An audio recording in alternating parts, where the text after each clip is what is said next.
I'm Charlotte McLeod with investingnews.com, and here today with me is Joe Mazumdar, editor of Exploration Insights. Thank you so much for being here. Great to have you. Thanks for the invite.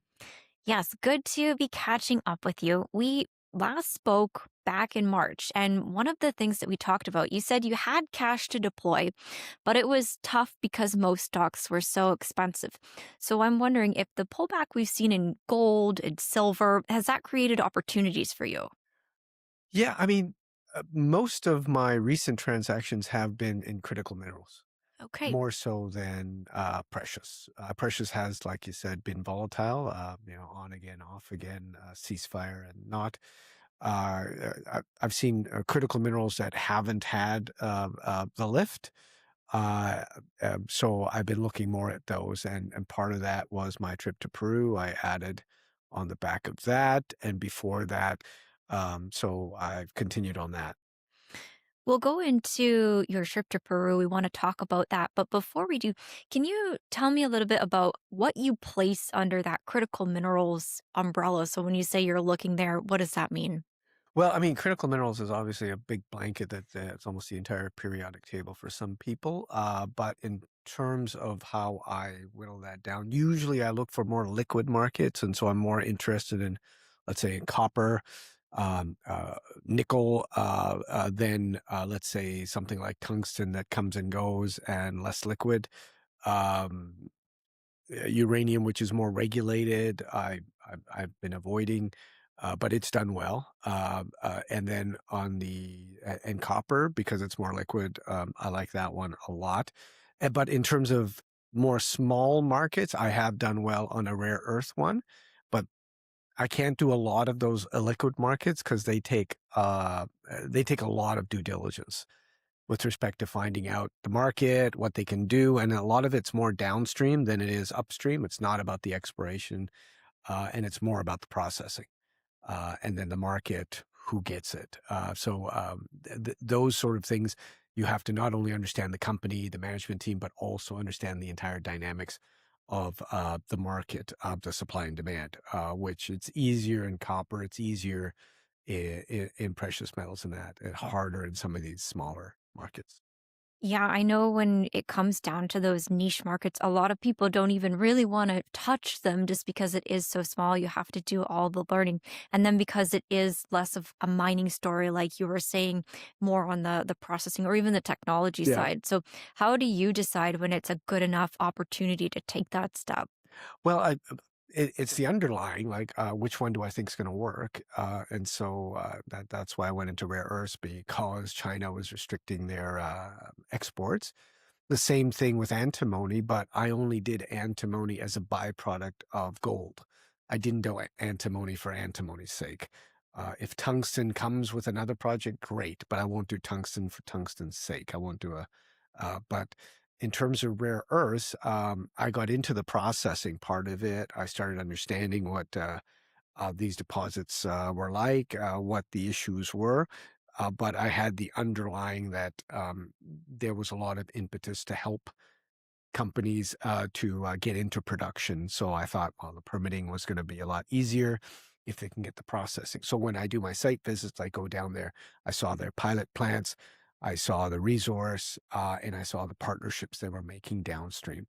And so that, helped me quite a bit. And I knew that they had a lot of financial backing. So even if it wasn't a liquid market, they would always have support financially. Yeah, yeah, I see what you're saying there. Let's go over to talking about Peru. So you mentioned you were just there. I know we're here at the Rural Symposium. You did your whole presentation on Peru. Unfortunately, I didn't get a chance to see it, but hopefully we go over some of the main points. So what was your visit like? What was the purpose? Maybe we talk about some of the pros and cons as a mining jurisdiction. So I've been going back. Well, I used to work in Peru back in the 90s, but I keep going back to Peru, and I've made three significant site visits and visits over the last 18 months. And the reason I keep going back there is the endowment. Geologically, it's very well endowed with a lot of commodities, not just gold and silver. The big push right now is copper, and I'm interested in copper projects. Yeah, so I did four site visits down there, two for gold, two for copper. And I also did a symposium. And the risks and rewards, the reward is the endowment, the ability to mine it, because there's a lot of mining there, a lot of big companies, intermediate companies. And then you also got on the other side the Chinese operating in Peru. So you've got a lot of potential suitors for an asset. The risks are on the permitting, which takes way too long, illegal mining, which has been more prevalent. And now, in terms of the footprint of illegal mining, it actually exceeds that of legal mining. But now we've just had elections, and now a more right of center candidate has actually won the mandate, and she's coming into power. And so most of the people that I met on the mining side at the symposium, they were for her to get in, and she did. And so hopefully she can basically shrink that permitting timeline, which is problematic because they're asking way too much of the lowest impact of the exploration mining cycle. Um, and then they have to work on the illegal miners because they don't do the same permitting and they don't pay any taxes. Right. So you called the presentation one battle after Yeah. another. So we could kind of get a chance to see what that means. But it sounds like it's resolving into a jurisdiction that might be becoming more Yeah, appealing. and it's about, I mean, it's always a good jurisdiction for endowment. Yeah. And so for me, the endowment reward, if it's endowment, exceeds the risk. So hence, I've added to my exposure to Peru. Anything you want to say further about your site visits there? Yeah, I mean, most of what I looked at, what I tried to do in the presentation and say that Peru's got a history of mining. It's got people that know mining, and so the labor issues and risk of other jurisdictions doesn't happen in Peru because they have such a long history.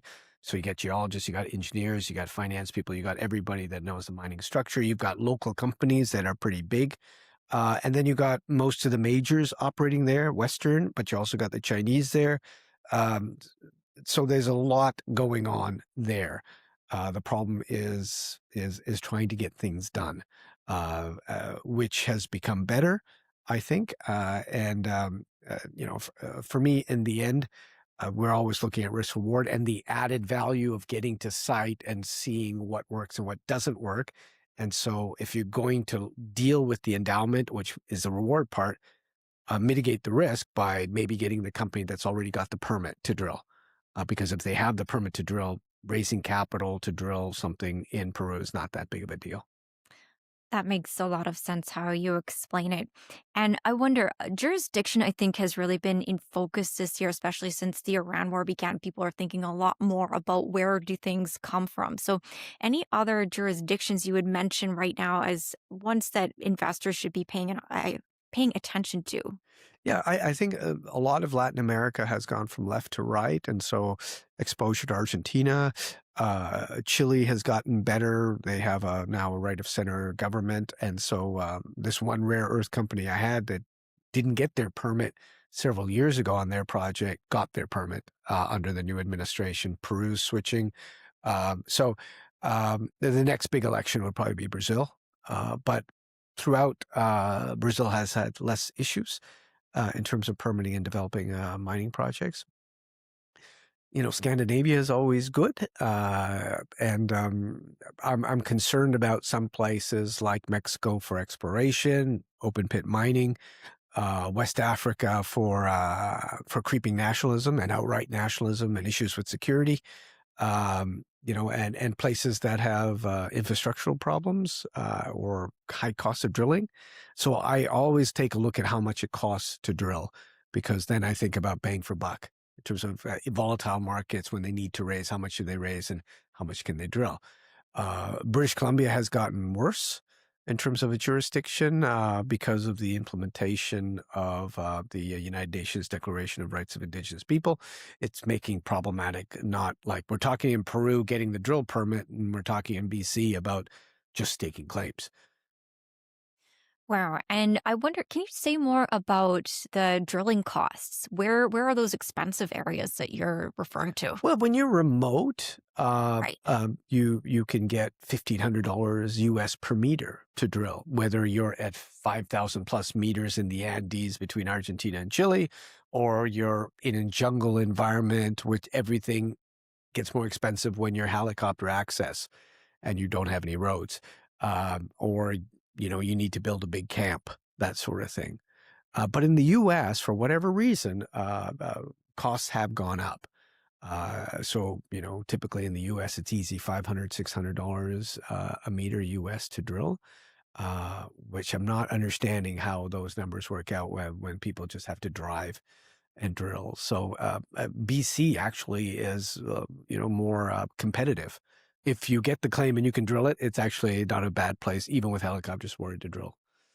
Well, and talking about costs for explorers and miners, inflation has been rearing its head again since we last spoke.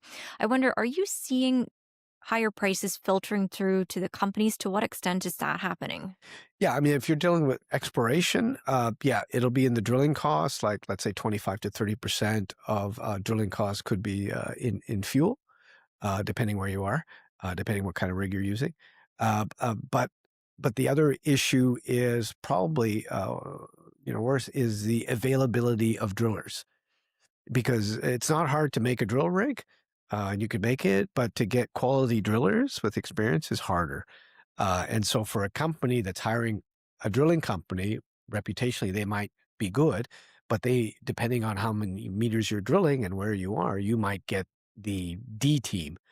And so even though, the way they quote you, they might be less effective. And so on a per meter basis, it might cost you more because they don't know how to drill the ground. They take longer, they're stuck more, whatever. And so that I think has an impact on the overall costs.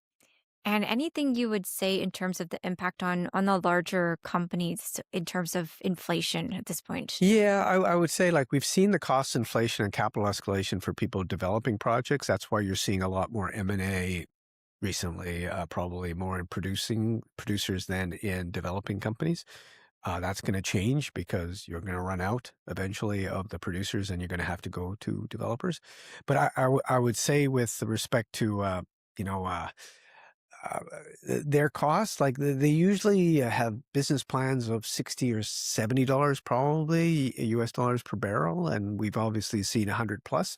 And so depending how that hits them, if it's a remote project that the power is generated through fuel, that would hit some companies more so than others. Those that are overexposed to open pits that are deep, that use those trucks that use a lot of diesel, that could be a big exposure. So yeah, I would think that we would hit higher costs in the quarters that we've seen recently with the higher oil prices. Talking about M&A, one of the themes that I've been hearing a bit about at this event is people seem to think there could be quite a wave of that coming in the resource sector in general. Would you agree with that? How do you feel? Well, we've already seen quite a bit of M&A, but most of that M&A has been in production and consolidation because people, especially in the precious metal sector, are looking to gain um, uh, be consolidating, meaning you have more liquidity and you can generate stable dividends and free cash flow to attract generalists. So everybody's trying to do that. And then also it's hard to grow. So that's a lot of and they're doing it mostly with shares.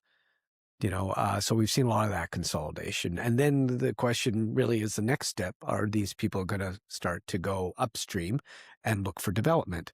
Development is more risky in terms of, is it permitted? Is it not? Metallurgy, infrastructure, capital escalation, all of those things. So you have to do a lot more homework to find those kind of companies that work for those kind of suitors. Absolutely. I think that makes a lot of sense. I want to talk a little bit about copper. So, Peru, major copper producer, maybe that gives us a pathway into talking about that. You'd mentioned when we last spoke that it was the biggest commodity exposure in your portfolio. So, is that still the case? Well, I mean, I don't know if I said that, but I mean, the biggest exposure is still precious metals, gold and Okay. silver, but the biggest companies I've been adding recently have been more so copper. So if I said it wrong, that's what I meant to say. Might be me. Yeah, probably not. So because it's a liquid market, copper has a supply issue and continues, and then with the development timelines. you have to, because it'll continue to have a supply issue.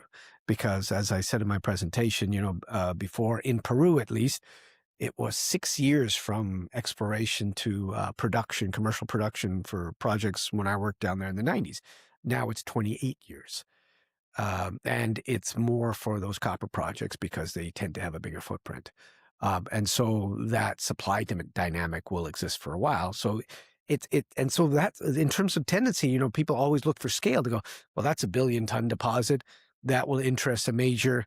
That's the one I'm going to invest in. But that might take 20 years.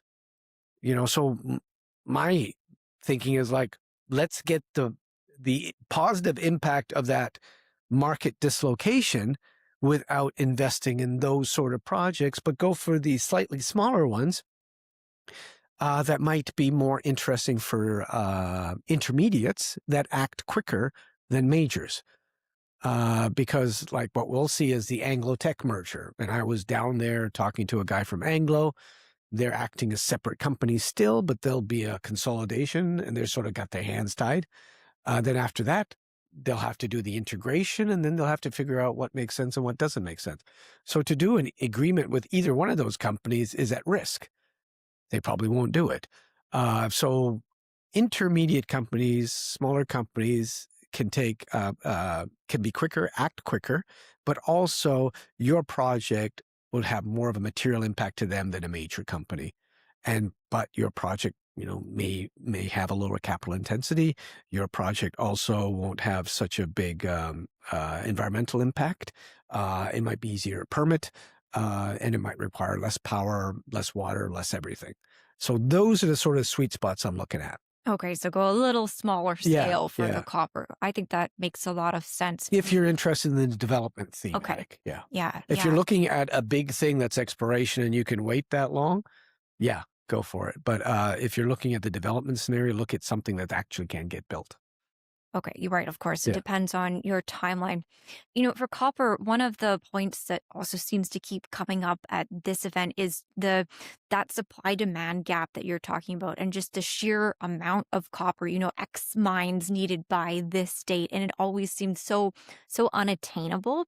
So, how do you see that panning out? Are we going to? We'll probably see higher prices, but are we also going to start to see maybe substitution trying to happen, that kind of Yeah, thing? yeah. I mean, that's good because I mean, I actually worked as a copper market analyst for Phelps Dodge before, which is now Freeport back in the early 2000s. And you forecast, but the only thing whatever you say is going to be wrong. So you're pinning your forecast on something that the only thing I can tell you is whatever I say is wrong. It's got to be a range of possibilities, and most of the stuff that happens, we don't forecast, we don't predict. But you could say that if domestic supply sort of tightens up, you will see people trying to get more out of scrap if they can. So people getting more technologies that work on waste, or people trying new technologies to get more out of tailings or whatever. And a lot of that's happening with the big companies. They're trying to leach sulfides now, which previously they didn't try to do because then they avoid the smelter. Even though the TCRCs, the treatment charges are negative right now, so favorable to the miner, they could change, but they could be 30% of your costs. So people are looking at leaching sulfides right now and avoiding high arsenic deposits.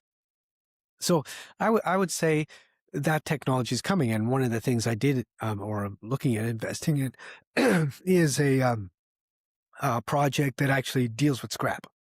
Okay, that makes a lot of sense in that case. And a little bit on the copper price. I wonder, so prices are up. What do you think is the potential incentive price that maybe gets more companies out there working on deposits? Well, right now we're almost at $6 or plus. A couple of months ago, or let's say 6 months to a year ago, it was $5. So we're there, Okay. basically. The problem has been that developing projects, the intensity of building, the capital intensity of bringing it has gotten higher and higher. And most of this has hit big projects. Hence another reason I'm looking at smaller projects with smaller footprint. and intermediates as a suitor because they could potentially bring those projects on quicker and have less exposure to capital escalation. The problem with the majors is they're probably more interested in consolidating rather and developing maybe their own projects rather than looking at other projects. So yeah, I think that that issue with capital intensity will continue, but how do you mitigate that? Remote projects versus semi-remote. That's another thing I look at with respect to exploration as well. Yeah, yeah, you can see how it all starts to tie together. All right. Well, we'll leave copper there. I want to bring up gold a little bit. I know you're less focused on metals prices versus the companies themselves, but it's a hot topic here at Mm, this event for sure. A lot of people who are wondering about this pullback in the price. Do you have any sense of how long this might last? no idea, Yeah. because whatever I tell you, I'll be wrong. Very, very true. Very true. Well, I was going to ask, if there's a particular factor that could spark a turnaround. Do you think that's also A kind of a turnaround in noble? precious metals prices? Yes. I mean, precious metal prices are doing pretty good. Most of the projects that I'm invested in because I'm keying in not only development in copper and critical minerals, but also in gold. And some of my, biggest returns recently have been in development and precious and copper development. So I should think that also on the intermediate scale, that should have more M&A as well. It'll be jurisdictionally driven as well. I find that the U.S. has become much better at permitting than 3 years ago, let's say. So people are not thinking permitting is as big a risk as it was in previous administrations to actually do permitting on public land in the U.S. I've done more projects in the U.S. So yeah, I mean, those projects make sense in this current gold price environment. I don't need gold to go up another 20-30% for that project to make sense. Okay, so for the precious metals, again, those kind of intermediate type of companies is where you want to be Yeah, focusing. and, Yeah. and it's all about footprint. It's all about capital intensity. It's about projects that work. When it gets bigger, it can be more complicated. Okay, so we don't need to so much concern ourselves with the prices right now. Yeah, Yeah. a scale is important for those big companies, Mhm. but the problem is they act slower, takes longer, and it depends what you want to invest in. All right. So we've covered copper, we've covered the precious metals. As we're finishing up, any other areas of focus for you right now that you think people should pay attention to? Well, so some of the stuff I've been doing has been nickel related. So that's a market that's maintained. I mean, it's gone up a bit, but it's probably hit its nadir. So I'm looking at that turning around. The Indonesia, obviously, with their oversupply, has dropped down prices, and such that a lot of production's been taken offline, and a lot of people aren't incentivized to do anything. But problematically, with the risk issues, a lot of that nickel goes to China, and a lot of that production is controlled by the Chinese. So, will the U.S. impose sanctions on Indonesia? Will that tighten up the market? Will people look at more nickel projects now? So that's one that I've been looking at. And that was part of the reason for the scrap, because it goes straight into it. Because these guys are thinking about producing nickel sulfate, which would go right to the end user, wouldn't go to a smelter.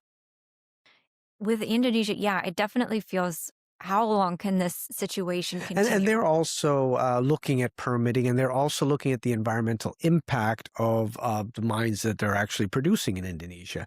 And so they're having a little bit of a pullback in terms of what they're thinking makes sense and what doesn't make sense.